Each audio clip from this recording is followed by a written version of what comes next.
L'impératrice Sissi avait 4 sœurs, dont Marie-Sophie qui était elle aussi reine. Je vous ai déjà fait une vidéo qui revient sur tout son parcours, sur toute sa vie, mais aujourd'hui je veux vous présenter l'épisode qui lui a valu le surnom de reine soldat par Marcel Proust. Marie-Sophie était reine de Naples, c'est-à-dire reine des 2 Siciles.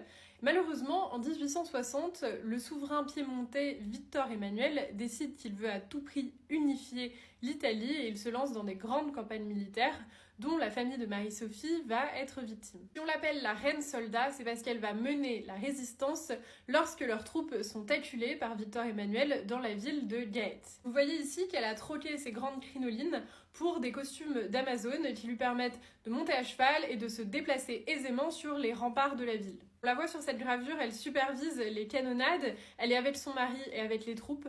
En réalité, on a beaucoup de témoignages de cette époque qui disent qu'elle était remarquable, que c'était vraiment elle le cœur de la résistance. Et elle marque vraiment les esprits. D'ailleurs, Marcel Proust va en parler dans La Recherche du temps perdu, mais Dumas en parle aussi dans son œuvre consacrée à Garibaldi, et puis d'autres auteurs, notamment des auteurs italiens. Malgré son exemplarité, le royaume des 2 Siciles chute, il est aux mains des Piémontais, et donc le roi et la reine doivent absolument s'exiler. Ils vont à Rome, dans les royaumes pontificaux qui, eux, ne sont pas encore sous la joug des Piémontais. Si vous avez vu ma vidéo sur sa vie complète, vous savez que son mariage était très malheureux. D'ailleurs, il n'a pas été consommé pendant longtemps, puisque son mari souffrait d'une malformation.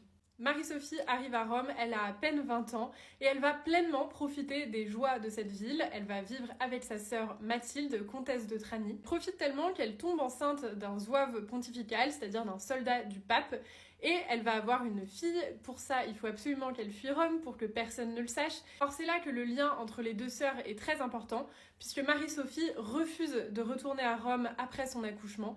Elle ne veut pas, elle préfère rentrer dans les ordres, tellement elle a été malheureuse avec sa couronne. L'enjeu est grand. Si Marie-Sophie ne rentre pas à Rome, les Bourbons n'ont plus d'espoir de restaurer leur pouvoir en Italie et de contrer Victor Emmanuel. L'empire de Sissi et François-Joseph est menacé directement par cela, puisqu'ils contrôlaient la Lombardie et Venise. Les frères et sœurs de Marie-Sophie, le roi de Bavière et surtout l'impératrice Sissi vont faire pression sur Marie-Sophie pour qu'elle retourne à Rome et qu'elle puisse à nouveau assumer son rôle de reine déchue et potentiellement organiser une résistance. Vous l'avez vu dans ma précédente vidéo, Marie-Sophie va bel et bien retourner à Rome seulement pour se retrouver à nouveau en exil puisque Rome va tomber aux mains des Piémontais.